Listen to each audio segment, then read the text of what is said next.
깨끗해야 되고, 그러니까 사생활이 문란화되든가 복잡화되든가 윤리적인 시비가 걸리면 그 사람 어떻게 팀장시키고 임원을 시키겠습니까? 직장인도 똑같이 이 세 가지가 필요하다. 그런데 이것이 10년, 20년 전일 때는 이 3P 개념이 없었죠. 그때는 오직 어쨌든 악재같이 일해서 성과만 내주면 또 이윤 창출만 해주면 됐는지 모르지만 이제는 3P가 없으면 고의적으로 또 임원으로 시킬 수 없는 그런 시대로 완전히 바뀌었다. 그럼 여러분들이 매력 패러다임이라는 말과 사라포바의 예에서 보듯이 이제는 세 가지를 길러야겠다. 특히 건전한 야심을 가진 분, 나는 임원이 되야겠다. CEO 한번 꼭 해봐야겠다. 이런 분일수록 매력을 길러야 됩니다. 자, 그러면 이 매력이라는 것도 시대에 따라서 이제 흐름이 바뀌고 있는데 제가 볼 때는 3력이 필요하다는 그 말을 먼저 하겠습니다. 3력. 실력이 있어야 되고 그다음 두 번째는 담력이 있어야 되는데 실력이 비슷할 때는 담력 센 쪽이 이긴다. 그건 여러분이 김연아 선수 보면은 담력 있죠. 박지성 선수 보면 담력 있죠. 그러니까 사실은 실력이 비슷할 때는 담력이 있어야 되는데 이 담력이라는 거는 간이 크다고 담력이 생기는 것이 아니고 심리학자들 얘기는 양심적이고 그 떳떳할 때 담력이 나온다고 얘기를 합니다. 어쨌거나 두 번째는 담력이고 세 번째는 매력이다. 그러니까 딱 보기만 해도 왠지 끌린다. 호감이 간다. 저 사람 잘 됐으면 좋겠다. 저 사람이 잘못할 리가 없어. 이 세 가지를 3력이라고 하는데 저는 이 3력을 다 갖춘 사람이 21세기에 성공하는 직장인이다라고 생각합니다. 자, 그러면 이렇게 이제 매력적 리더십을 세 가지를 얘기를 했는데 이 매력은 진화를 하는 그 과정이 있습니다. 첫 번째 중요한 건 뭐냐면 하드 파워의 매력으로부터 점점 더 소프트 파워의 매력으로. 이거는 뭐 여러분 아시다시피 하드 파워면 원래 유명한 국가 경쟁의 원천을 얘기할 때 군사력이나 물리력, 무력을 얘기하는 하드 파워보다는 문화 예술이 더 중요하다고 하는 것처럼 요새는 개인의 매력도 그 사람이 집안이 어떻고 그다음번에 학력이 어떻고 자격증이 몇 개고 이런 것보다는 점점 더 소프트 파워. 사람이 얼만큼 유머 감각이 있는가, 또 문화 예술을 잘 아는가, 문화 예술 감수성이 있는가, EQ가 뛰어난가 이런 것들이 소프트 파워죠. 그다음 두 번째는 물질적 매력으로부터 사회 전반적으로 정신적 매력. 가수 김장훈 씨를 저도 좋아하는데 좋아하는 이유는 노래도 잘하지만 보면은 내면의 세계가 깨끗하고 아름답다.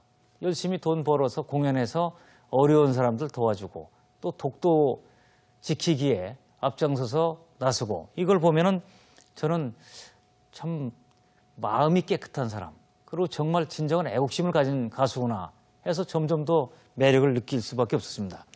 외적 매력으로부터 내적 매력으로. 그래 겉모습도 굉장히 중요하죠. 중요하지만 진정한 매력은 내적 매력이 중요하다. 이렇게 얘기를 해서 이 두 가지는 어느 한쪽이 필요 없다는 것이 아니라 왼쪽에서 오른쪽으로 이제 점점 진화해 간다. 이렇게 볼 수가 있죠. 자, 그러면 이런 거 매력을 어떻게 개인이 높일 것인가 하는 방법을 좀 생각을 해보죠. 직장인 같으면 크게 두 가지로 나누면 됩니다. 기업도 그렇고 외적 매력과 내적 매력인데 경영할 때도 우리가 잘 보면 디자인 경영 같은 거, 엔터테인먼트, 그다음에 겉으로 보이는 아름다움 이런 것들을 강조하고 내적으로는 얼마큼 지적이냐, 얼마큼 문화와 역사가 잘 갖춰져 있는가, 아트, 마케팅을 하는가 이런 건데 직장인도 똑같습니다. 겉으로 보기에 얼마나 매력적으로 보이는가. 거기에는 건강미도 있어야 되고 자 그런가 하면은 요새는 또 남성도 패션 신경 쓰지 않습니까? 옷도 기왕이면 뭐 같은 값이면 다홍치란 말이 옛날부터 있었습니다만은 시대 흐름에 맞게 옷도 좀 매력적으로 입고 그리고 용모도 정말 매력적으로 좀 가꾸고 구두도 잘 닦아서 신고 이런 게 필요하죠.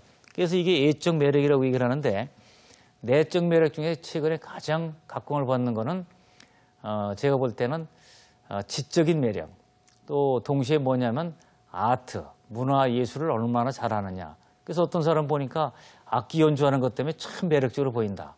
어떤 사람은 창을 배워서 창 어디 가면 소리를 하는데 이것 때문에 아주 인기가 있는 사람도 있습니다. 제일 좋은 건 뭐냐면 베푸는 힘. 남에게 따뜻하게 하고 베풀고 약자를 지원하고 마음이 아름답다. 이렇게 얘기를 하는데 이 외적 매력과 내적 매력을 통합시키는 거, 이게 바로 총 매력 지수를 높이는 겁니다. 근데 겉모습은 아주 매력적인데 좀 겪어봤더니 사람이 성질이 좋지 않다. 그러고 보니까 너무 인색하다. 이러면 뭐 사람들이 싫어하겠죠. 근데 여기서 중요한 거는 외적 매력이 또 결코 무시돼서는 안 된다는 겁니다.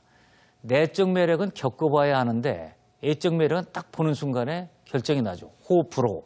그러니까 우리가 직장 동료는 롯데와 같이 근무하지만 고객들은 매일 또 처음 만나는 사람들이 많이 있습니다. 매일 또 명함을 줍니다. 근데 그 사람들이 딱 봤을 때 표정, 복장, 언어를 보면서 이 사람이 보니까 똑똑한 사람이구나. 또는 보니까 사람이 양심적인 사람이구나. 믿을만 하구나. 또 보니까 예술 감각이 뛰어난 사람이구나. 뭔가 다 호감과 비호감을 느끼는데 따라서 외적 매력도 결코 무시할 수 없다. 이 두 가지를 함께 잘 믹스해야 된다. 이렇게 이제 말씀을 드릴 수가 있는 거죠.